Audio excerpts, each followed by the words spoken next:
কিছুই না। আমি যেদিন ওকে শুট করা হয় তার ২ দিন আগে আমার আম্মাকে বলছিলাম, "আম্মা একটা মাত্র পোস্ট দেখলাম। আমি খুব একটা দেখি না। কিন্তু আমার খুব ভালো লাগছে।" তারপরের দিন দুপুরবেলা রান্না করার সময় হঠাৎ করে খোলার পরে দেখি খাঁটি শুনলে মানা যায় না। স্বাধীন দেশে যদি আমরা এভাবে মানে কথা না বলতে পারি, ভালোভাবে ইয়ে না করতে পারি তাহলে কিভাবে চলবো বলেন? আমাদের ভাই, আমাদের ছেলে, আমাদের বাবা বা অন্যান্যরা যদি একটা কথা বললে যদি তাকে মারতে হয়, এভাবে মারার কি কোনো যুক্তি ছিল? আর ছেলেটার এত গুণ চিন্তা করেন। তারপরের দিন বললাম যে সে অনেকটা ওর ছেলেটা অনেকটা ভাসানির সমতুল্য মনে হলো।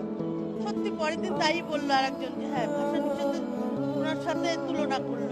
খুব খারাপ লাগে। মানে যখনই টিভিটা খুলি তখনই তার একটা ছোট্ট বাচ্চা আছে। একটু মায়া হলো না?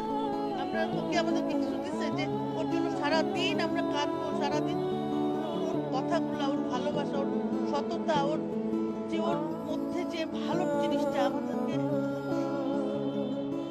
আজকে ওর পাশে দাঁড়ায় আরো ১০ টা ছেলে ভালো হতে পারত। পারত না?